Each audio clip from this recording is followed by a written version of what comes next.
Hi and welcome to Day 7, CGIAR at COP23. We're here today with Daniel Murdiyarso. He's Principal Scientist for Climate Change and Energy at CIFOR. My name is Samuel Stacey, and Daniel, maybe you can just give us a quick introduction as to what it is that you do as a Principal Scientist there.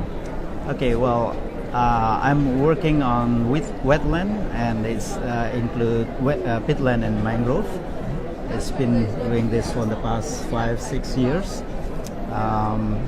Most of the time what I've been working is looking at the carbon stock and the fate of carbon as land use is taking place, land use change in this particular ecosystems. Okay, excellent. And adaptation and mitigation options for wetlands is incredibly important, isn't it? Particularly for peatlands, particularly for mangroves. Now you're looking at sea level rise and also reducing emissions. And what does that involve?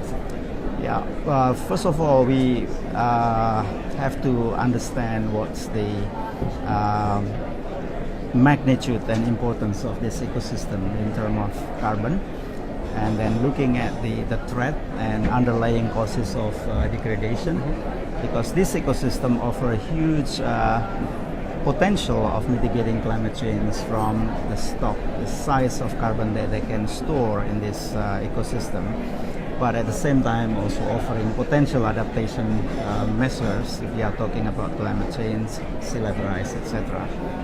So yeah, it's very important to work with people in the area, and we also try to link the activities with the development area, development sectors as well.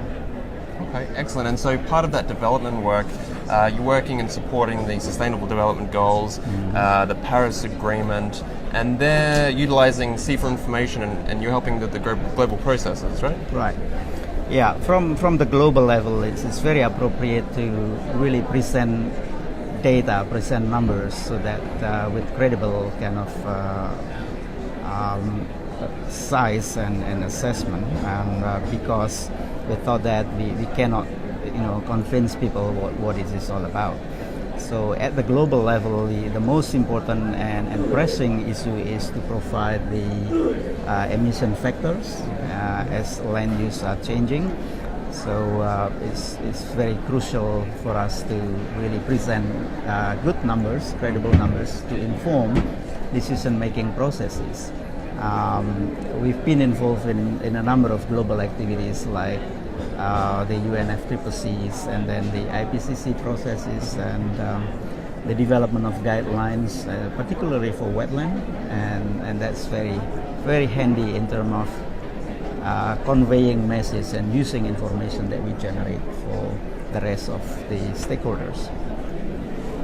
Excellent. Yeah. So from the national point of view, it's also useful to understand who is going to use this information.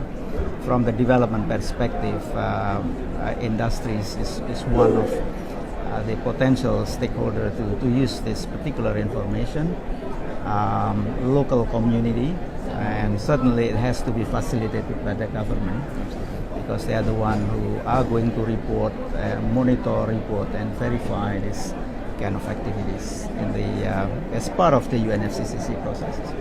Okay, excellent. And you touched there briefly on the communities. So work that you're doing is also related to agricultural activities, and helping smallholder farmers there with aquaculture, palm oil development, and other things. And more importantly, I guess, as a subset of that is capacity development. Right. Yeah. So if one talks about sustainable development, usually big players can cope with that in terms of meeting the criteria and indicator of sustainable development, be it the level of productivities or the integrity to the environment. But smallholder is hard to find a way how to get there. So one of the most pressing issue is really to close the gap of yield, for example, because in many cases smallholder try to meet their production by expanding their plantation. If that kind of process is done by a large-scale operator, you can imagine the size of damage that you can expect.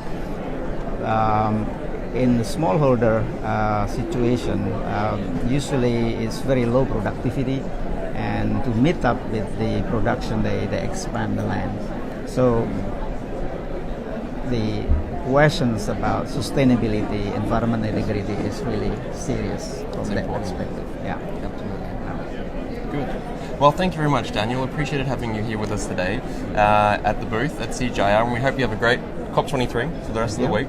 And thank you all for tuning in. You can find more information about us online. Follow us here on Facebook, and we look forward to seeing you next time for another interview here at the booth.